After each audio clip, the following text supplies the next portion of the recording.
Voilà, bonjour, bonsoir plutôt à tous. Heureux de pouvoir poursuivre cette formation sur le leadership. Et je crois que s'il y a un des challenges au jour d'aujourd'hui que l'Église doit relever, c'est bien celui de former des leaders, c'est bien cette dimension-là qui est importante au jour d'aujourd'hui, nous le croyons. Diriger l'Église, comment se diriger soi-même aussi.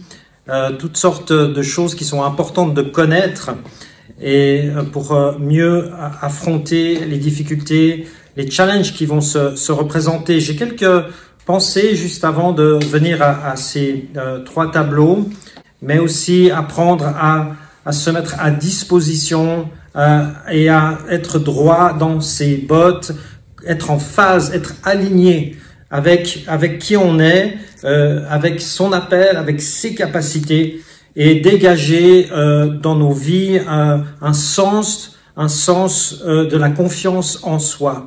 C'est super important, je crois, parce que quand on est en phase, quand on est aligné, vous verrez avec les tests, ça va vous aider à vous situer, avec les tableaux aussi, à vous situer quel est votre style, là où vous êtes à l'aise, là où vous avez la paix, là où vous avez cette autorité que Dieu veut vous accorder pour exercer votre ministère dans la paix, dans la puissance et aussi dans l'autorité. C'est important de bien comprendre ces choses, ces mécanismes. On parle beaucoup aujourd'hui de charisme. Et le charisme, c'est quoi? Le charisme, c'est simplement être bien avec soi-même. C'est important de réaliser que le leadership, eh bien, vous allez être confronté à des difficultés. Vous allez devoir vous définir vous-même qui vous êtes réellement. C'est avec votre construction intérieure, cette maison que j'appelle cette maison intérieure, où on apprend à connaître qui on est vraiment, à se situer par rapport à notre profil, mais se situer aussi par rapport à Dieu, ce qu'il dit sur nos vies. Et c'est important, eh bien, de prendre du temps, du recul, et c'est aussi le but de cette formation qui, voilà, on donne je dis pas tout de loin, tout n'est pas là, mais ça vous donne des pistes de réflexion pour savoir, voilà, pour que vous puissiez exercer votre ministère avec une certaine paix, une certaine autorité. Ça se dégage de vos vies, ça se sent, et c'est ce qu'on a vraiment à cœur avec David, que vous puissiez être de cette race de leaders paisibles, qui ont une autorité et qui ne se dispersent pas dans 36 000 choses, mais qui amènent un sens de la paix, un sens de l'autorité en Jésus. Amen. Amen, amen. Ça va? Vous me suivez? C'est bon? Donc, un petit exemple, quand on est aligné, quand ça se passe bien. Récemment, avec le staff de PTL Ministry, ceux qui vous servent ici, nous avons eu l'occasion de faire une pratique, une expérience de leadership, parce que régulièrement, on aime bien un petit peu être confronté à des zones d'inconfort, on peut dire ça ainsi, et pour rester un petit peu vigilant, un petit peu sharp, un petit peu entreprenant, un petit peu, voilà, le leadership, c'est quelque chose qui s'entretient, on se jette de temps en temps, on a besoin de défis, et on s'est jeté un défi avec notre équipe, pas plus tard que samedi, c'était, ouais. On a fait une activité qui était encadrée, bien sûr. On a décidé avec toute l'équipe d'aller sous le pont Butin, enfin vers le pont Butin à Genève. C'est un des plus grands ponts de Genève, je pense sûrement le plus grand. Et nous avons eu, je sais pas les photos, mais bon, vous pouvez imaginer. On avait l'objectif, après tous les préparatifs, les préliminaires, l'objectif final, c'était de descendre en rappel depuis le pont Butin, 45 mètres de haut. Et voilà, c'était peut-être pas évident pour tout le monde de se jeter comme ça depuis le parapet en arrière et se laisser, voilà, de se faire confiance et de descendre ainsi à plusieurs. Parce qu'après, nous avons fait un débrief. Et ce qui était intéressant, c'était que, bien évidemment, le test était sérieux puisqu'il faisait moins 6 degrés plus le vent. Mais surtout, le débrief, c'était très intéressant, c'était au niveau des formateurs. C'est les gens qui nous ont accueillis. Et c'est pourquoi je vous parle de ça, c'est pour illustrer ce que je viens de dire. C'est qu'ils étaient dans leurs bottes, ils étaient à l'aise. Ils nous ont inspiré quoi? Ils nous ont inspiré de la confiance. Ils étaient calmes, c'était des armoires à glace, les gars, mais ils étaient paisibles. Ils étaient, voilà, ils nous ont accueillis, ils nous ont expliqué Seul, on n'aurait jamais pu faire un truc pareil. Mais grâce à leurs compétences, grâce à leur style, ils nous ont encouragés, ils criaient pas, ils avaient une voix calme, ils étaient calmes, ça nous a mis dans un contexte de sécurité où, au final, on a pu chacun d'entre nous se lancer dans le vide, c'est le cas de dire, sans autre problème que cela, grâce particulièrement à leur leadership, à leur attitude, à leur comportement. Et je pense que c'est important qu'un leader, il doit dégager quelque chose de paisible, quelque chose de posé, quelque chose de fondé. On sent qu'on est droit dans nos bottes, on sent qu'on est à l'aise avec la place qu'on a, avec le ministère qu'on a reçu. On est défini non pas par ce que les gens pensent de nous. Si vous vous définissez pas vous-même, vous allez être défini par ce que les gens pensent de vous. Et là, vous allez au-devant de grands problèmes. Parce que les gens autour de vous peuvent avoir une certaine perception. Mais à l'intérieur de vous, bien souvent, il y a des choses qui sont cachées. Il y a des choses qui cherchent à s'exprimer, dont vous savez, mais que souvent, eh bien, à cause de l'environnement social, on n'ose pas exprimer, ou on ressent peut-être que voilà, on va déranger, ou que les gens ne croient pas en nous. Mais le Seigneur, lui, il croit en vous bien plus que nous croyons en nous-mêmes, j'ai remarqué. Et il y a des étapes, il y a quelque chose que le Seigneur veut vraiment ouvrir dans vos cœurs, dans vos vies, pour que vous puissiez aller plus loin, pour faire des grandes choses. Le Seigneur nous a dit que nous en ferons des plus grandes. Amen. Donc, grâce à cette équipe-là, on a pu entrer dans quelque chose d'assez remarquable. Ça aurait pu être dangereux. Imaginez cette équipe en train de nous crier dessus, en train de faire des gags, ou que sais-je, parce qu'on était un peu une équipe de bras cassés au début. Mais ça m'a beaucoup parlé, ça a beaucoup parlé à l'équipe. C'était l'encadrement. L'encadrement, le leadership.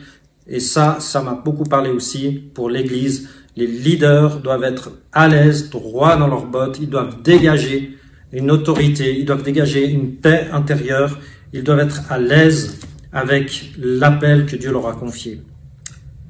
Voilà ce que j'avais un petit peu à cœur en introduction de vous dire,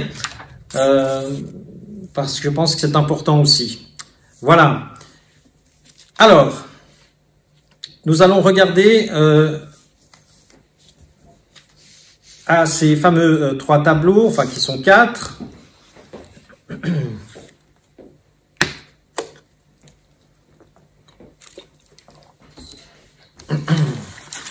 Donc, voilà, encore une fois, la confiance en soi est importante parce qu'elle va s'exprimer et les gens vont la ressentir.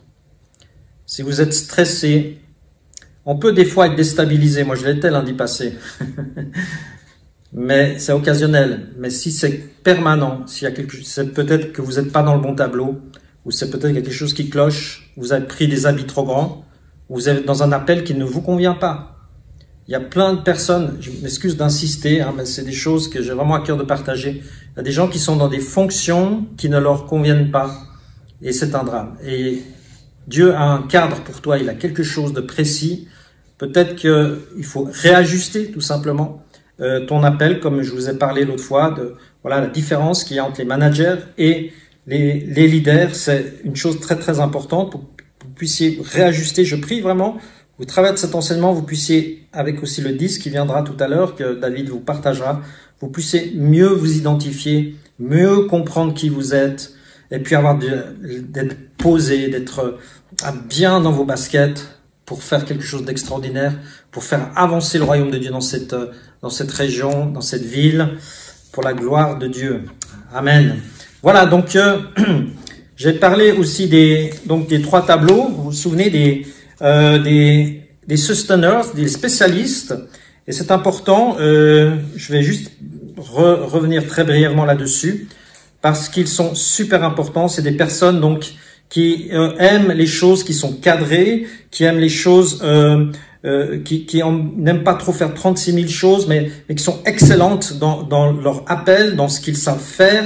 Ils n'aiment pas forcément diriger des équipes, mais ils sont excellents. Et c'est au final souvent eux qui vont concrétiser la vision. Il faut retrouver, il faut redonner vraiment une importance. Il faut redonner, oui, de l'importance à ces personnes qui souvent dans l'Église ont été peut-être un peu mises de côté parce qu'elles sont pas super leadership charismatique ou que sais-je, mais elles sont tellement précieuses aux yeux de Dieu. D'ailleurs, quand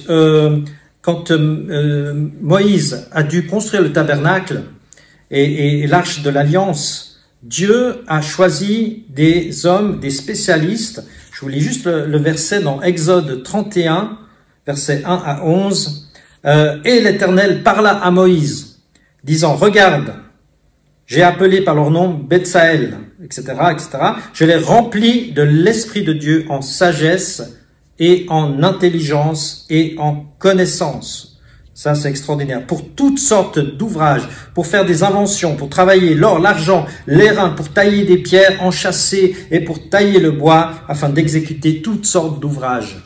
Ce sont des gens extraordinaires. Et Dieu a mis un esprit de sagesse sur ces personnes-là. Vous savez, il y a des gens autour de vous qui ont dit, ils ont tout ce qui touche, ils les transforment en or. Ils ont une capacité donnée par Dieu pour accomplir, pour faire des choses. Moi, j'ai mon frère aîné, il est ainsi, tout ce qu'il touche, il fait de la plomberie, de l'électricité, il fait, un électricien il est venu, il a mis 2 heures pour trouver la panne. Lui, il est arrivé en 10 minutes, il a, je sais pas. C'est des dons, c'est un don qui vient de Dieu, qui nous qualifie pour une œuvre à laquelle nous sommes appelés. Et là, nous voyons que dans ce cadre-là, eh bien, Betsaël et Oholiab étaient des personnes choisies, des spécialistes qui ont œuvré à ce que Moïse leur a, aux instructions du visionnaire de Moïse, et ils étaient non seulement dans la soumission à Moïse, mais ils étaient surtout qualifiés par le Saint-Esprit.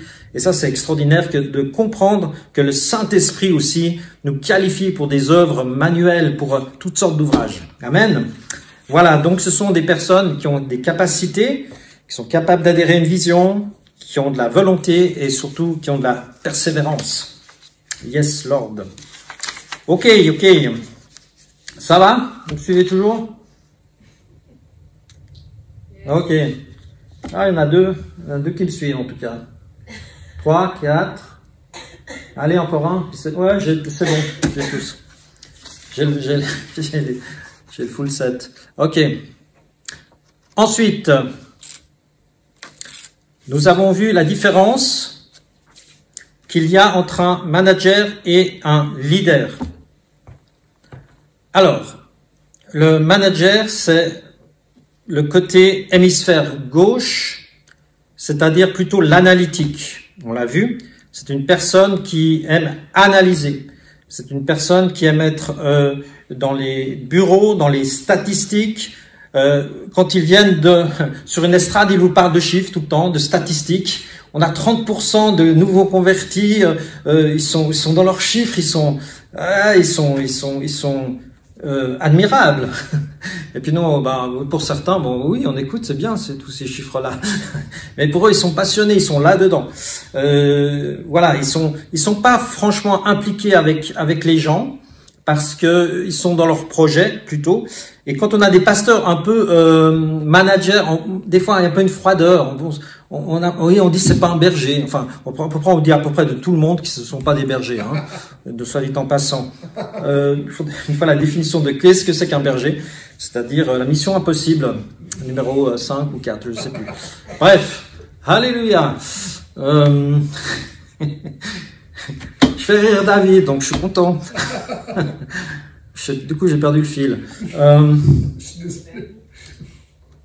Je suis en public ici quand même. Mais c'est aux managers qui ne sont pas forcément des bons bergers, oui, très analytiques. Voilà. Donc on peut comprendre de ces managers pasteurs qui sont un peu froids et qui sont pas forcément des bons bergers, ce qui est absolument faux. J'ai un ami on dit c'est un administrateur, pasteur, mais qui peut tout à fait, qui exerce son ministère d'une manière, et il va être en poste dans des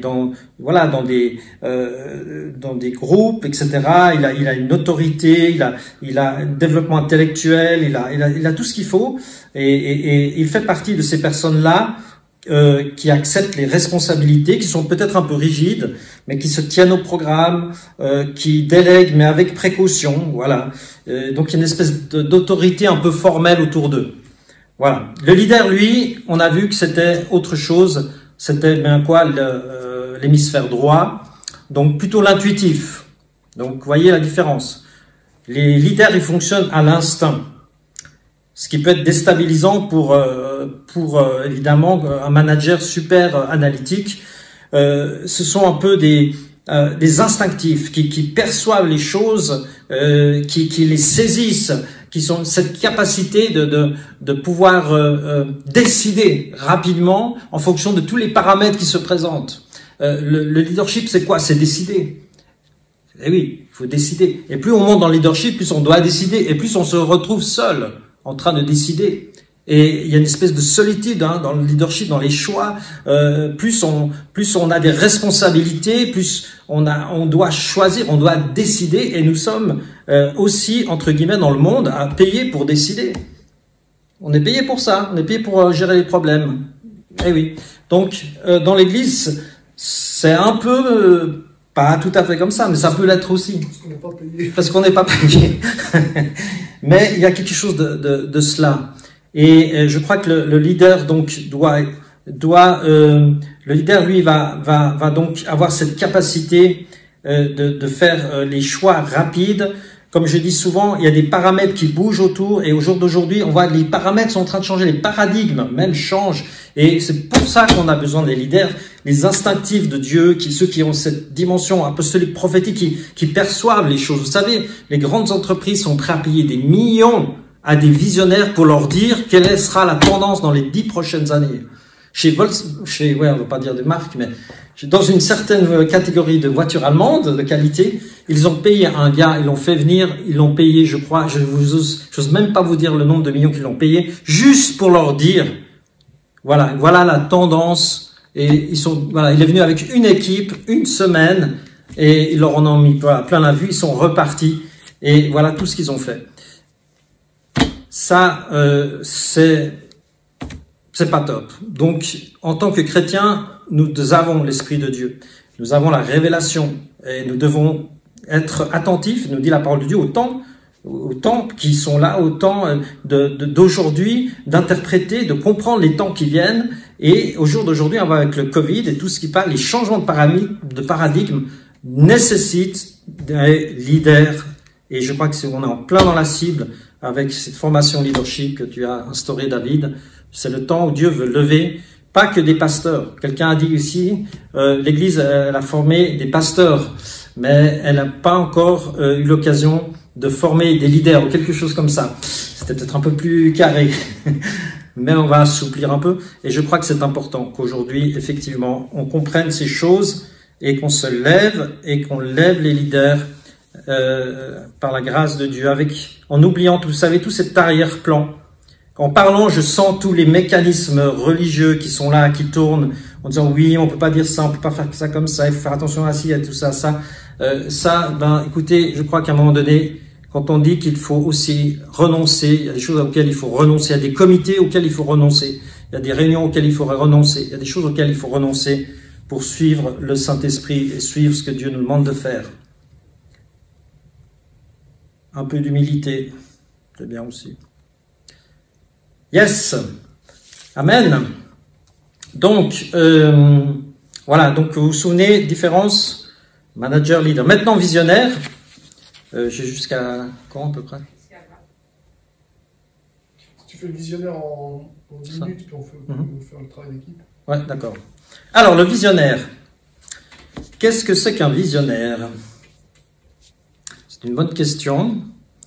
Eh bien, le visionnaire, c'est quelqu'un qui reçoit une vision, tout simplement. Enfin, tout simplement.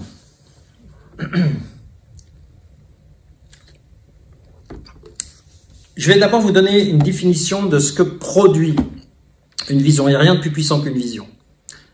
Mais j'attends, hein, j'ai envie de me lâcher tout de suite, mais... Voilà, il y a deux définitions d'une vision de deux chrétiens influents du siècle passé. Je vous les donnerai après aussi, si vous les voulez, parce qu'il faut les connaître, à mon avis. Une, c'est de Charles Swindoll, qui est quand même bien connu. Et l'autre aussi, c'est Oswald Chambers, lui qui a fait aussi, qui est assez connu du siècle passé. Le premier dit ceci: la vision est essentielle pour la survie. Elle est engendrée par la foi, soutenue par l'espérance, stimulée et fortifiée par l'enthousiasme. Amen. C'est plus puissant qu'une action, plus profond qu'un rêve, plus large qu'une idée. Waouh!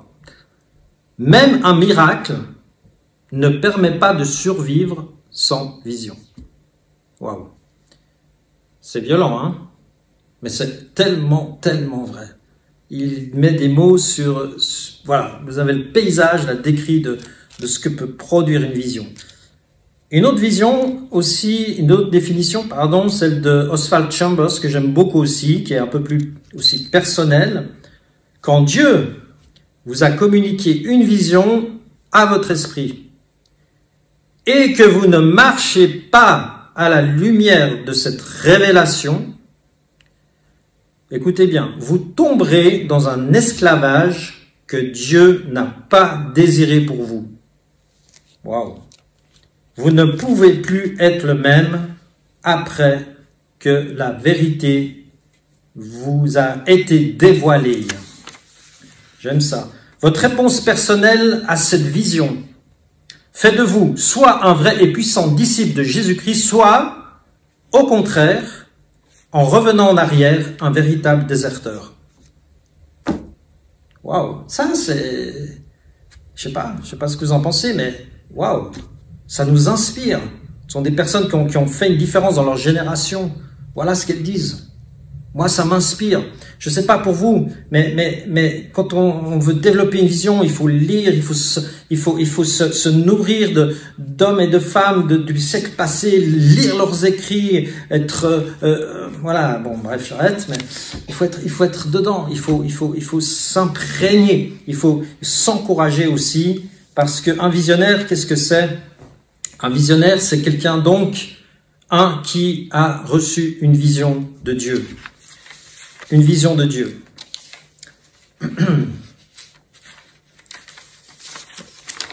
Je dirais même qu'il y a plusieurs caractéristiques du visionnaire. Bien sûr que le visionnaire, il a les trois tableaux. Il a une spécialité. Il a les capacités pour faire du management aussi. C'est un leader, bien sûr. Et au final, il va développer ce qu'on appelle une vision, quelque chose de nouveau, quelque chose qui n'existe pas encore.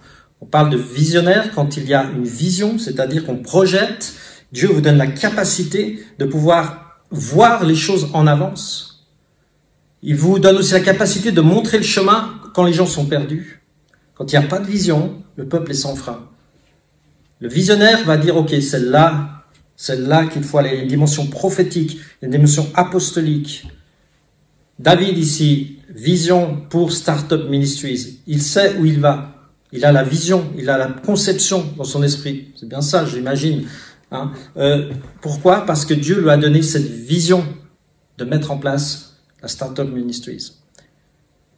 Le visionnaire, il a une particularité. C'est quelqu'un d'atypique. Souvent, c'est quelqu'un qui n'est pas toujours facile à vivre parce qu'il vit avec sa vision. Il mange avec sa vision, il dort avec sa vision parce qu'il est tellement imprégné de la vision que Dieu lui a donnée, comme Moïse, qui était complètement investi. Et ce sont des personnages un peu atypiques, mais qui vont apporter, qui vont faire une réelle différence dans leur génération. Il y a des visionnaires chrétiens, il y a des non-chrétiens. On peut penser à Steve Jobs et tout cela. J'ai lu leur biographie, j'ai lu un peu les biographies de L'Oréal, par exemple. Comment est-ce qu'ils ont réussi à faire une entreprise pareille? Au début, j'ai appris qu'ils allaient simplement vendre des savonnettes aux portes.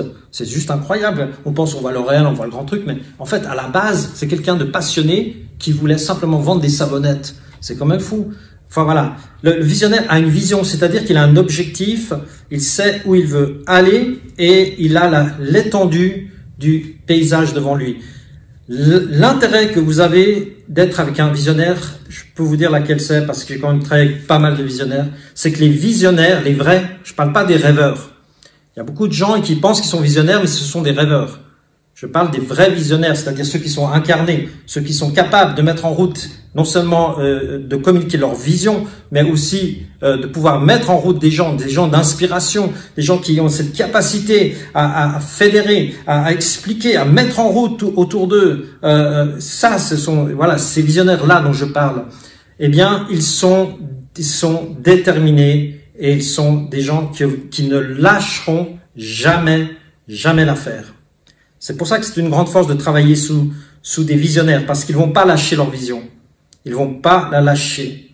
Ils vont persévérer, quelles que soient les circonstances. Ils vont recommencer à zéro s'il faut, avec une ou deux personnes, parce que la vision est plus puissante qu'eux. La vision que Dieu leur a donnée est plus forte qu'eux-mêmes. Amen. Amen. Alléluia. La vision que Dieu leur donne est plus grande. Et un visionnaire, donc, a cette capacité de pouvoir tenir bon, comme Moïse a tenu bon jusqu'au bout, parce que Dieu s'était révélé à lui. Quand il y a une révélation, quand il y a quelque chose dans le cœur d'une personne, et que Dieu le lève comme un visionnaire pour un pays, il ira jusqu'à mourir pour cette vision. C'est aussi simple que ça. C'est pas vrai, David? Qu'est-ce que t'en penses? C'est quand même tout. Je suis peut-être un peu extrême, mais les visionnaires sont extrémistes. Les visionnaires sont des gens atypiques, ils seront incompris. Souvent, ils vont révolutionner. Combien de fois, dans la Bible, on voit les prophètes aussi, les hommes qui ont changé, qui ont transformé. C'est pour cela que vous devez avoir autour de vous vraiment ce que j'appelle, moi, cette maison intérieure, cette construction intérieure que vous devez avoir, vous devez vous connaître vous-même, vous savoir ce que Dieu vous a dit, parce que vous allez être au devant de difficultés, d'incompréhension. Vous savez encore les choses que j'entends parfois aujourd'hui, après 30 ans de ministère, alors qu'il y a des œuvres derrière, mais il faut se protéger, parce que tu seras dans la confrontation. Il faut construire cette maison intérieure par la prière, par les lectures, par la méditation de la Bible, pour que tu puisses puiser en toi, vraiment aller chercher les forces en toi, par le Seigneur, par le Saint-Esprit, parce qu'il n'y a personne d'autre. Quand tu es un visionnaire, il n'y aura personne d'autre qui pourra le faire à ta place. Tu pourras t'entourer de gens qui apprécient bien, qui prient pour toi. Oui, ou qui comprennent un peu. Mais au final, cette construction intérieure, cette vision que Dieu t'a donnée, tu dois la protéger, tu dois avoir une résilience. Parce que l'adversité, parce que quand il y a un projet de Dieu, et puis si vous réussissez, il y a tous les jaloux qui se lèvent. Oh là là là là. Mais oui, quand vous réussissez quelque chose, il y a la compétition, les jalousies, il y a les intrigues, les gens commencent à vous observer, observer vos enfants, observer votre marque de voiture, votre habillement. Ah ben aujourd'hui, c'est pas trop mal. Et si vous n'avez pas construit dedans de vous cette sécurité, cette paix intérieure dont j'ai parlé tout à l'heure, les amis, vous allez juste imploser. Donc voilà, faut comprendre aussi à quoi on est appelé, parce que l'adversité sera là. Donc, si vous identifiez bien votre appel, vos rôles, vos capacités, ce que Dieu vous a donné, vous allez pouvoir progresser, parce que Dieu est un Dieu de progrès. Amen.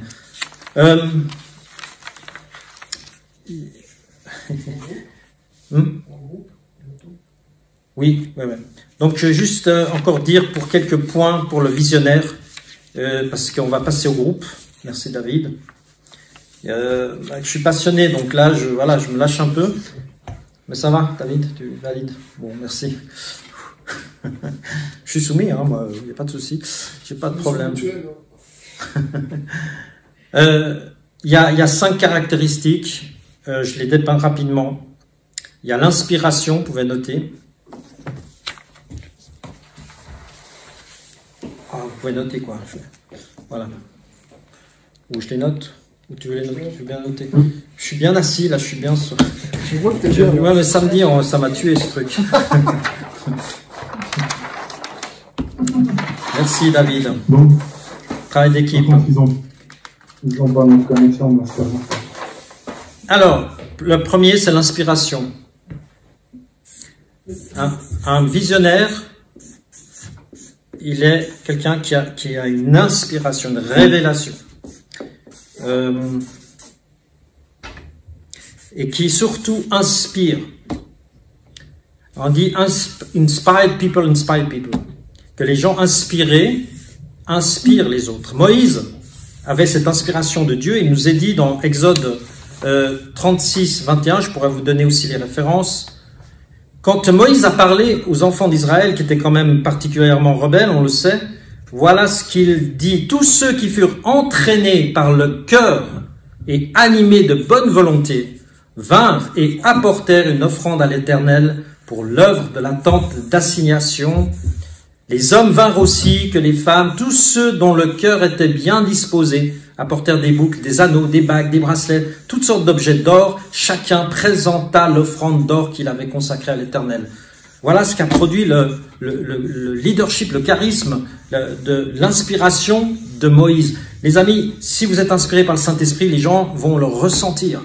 Et ils vont vouloir vous aider. Ils vont vouloir dire, OK, on part avec vous, on part avec toi, on a ce souhait, on ressent qu'il y a quelque chose. J'ai fait un projet de Noël 92 il y a quelques années maintenant, et il y avait 10 églises, tout le monde était, parce qu'il y avait une vision, on était ensemble pour porter un projet.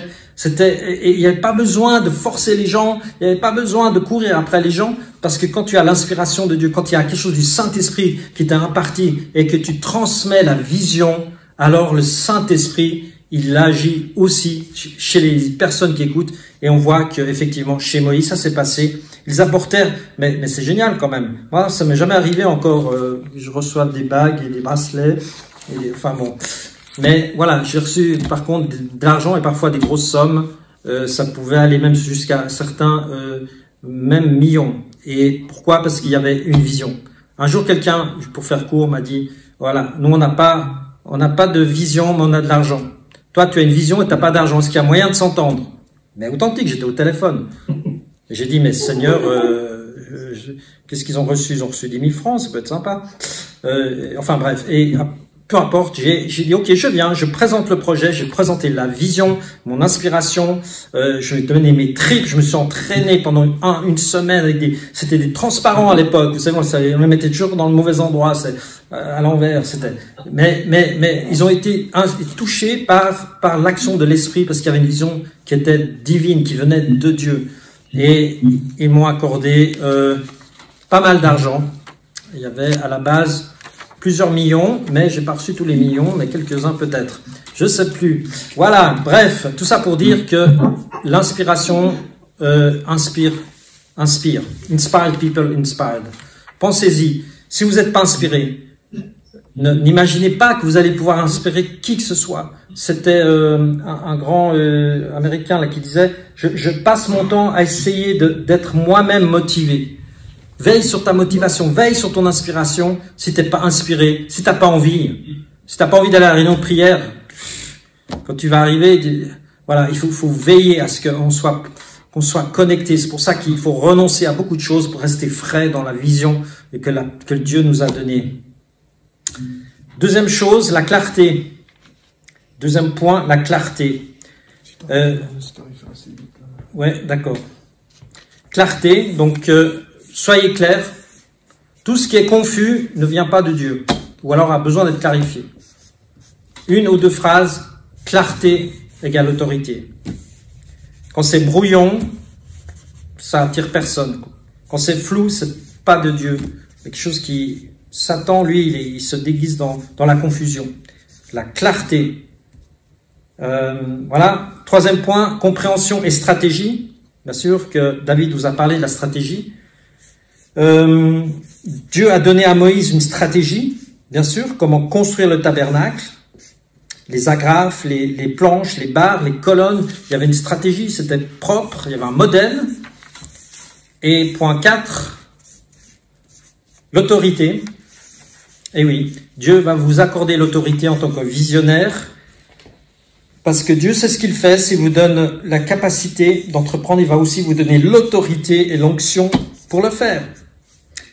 On voit, lève ta verge, étends ta main sur la mer et fends-la. On voit que, voilà, que Moïse avait cette autorité. Je fais court. L'autorité, vous aurez l'autorité spirituelle. Je ne parle pas ici d'un autocratisme de loin. Vous n'avez pas besoin. Vous n'avez pas besoin. Vous pouvez rester paisible, tranquille. C'est l'Éternel qui combat pour vous. Mais vous avez l'autorité. Vous avez la paix pour le faire.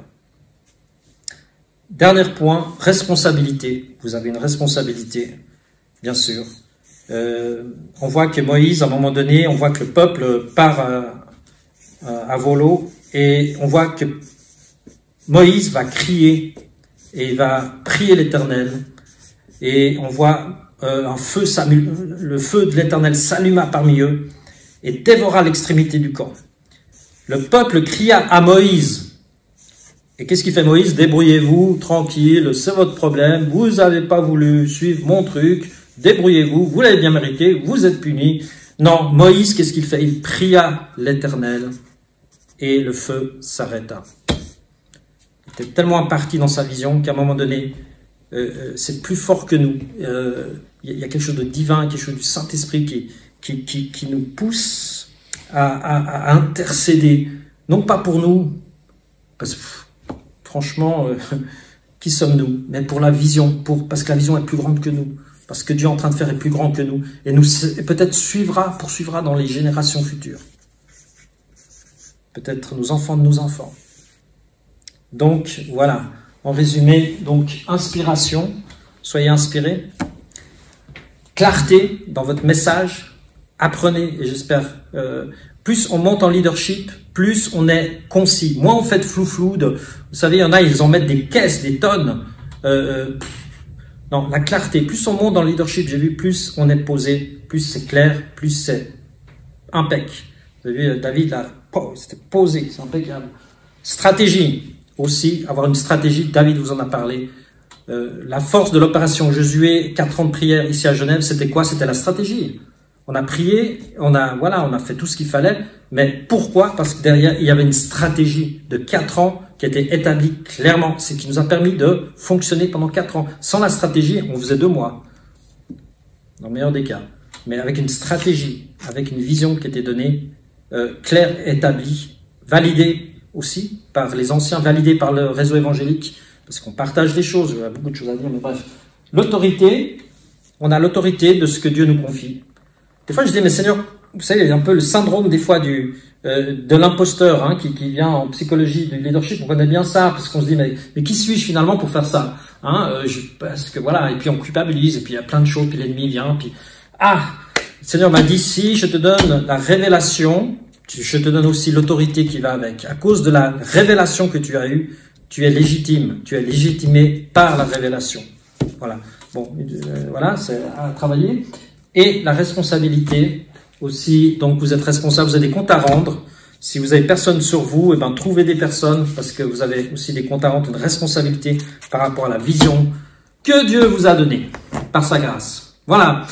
J'espère que ça a été clair pour vous. J'espère que ça va vous aider. C'est mon but, à comprendre un peu les mécanismes intérieurs qui peuvent se passer et se produire dans vos cœurs. Voilà. Donc maintenant, nous allons avoir l'exercice. C'est vous qui allez bosser maintenant, parce que moi j'ai assez parlé. 3 questions. Donc les modérateurs, voilà, je crois que vous les avez aussi sur Teams. 3 questions. Et vous avez 15 minutes pour y répondre. 1. Prenez un peu de temps pour vous définir vous-même par rapport à ces 4 tableaux.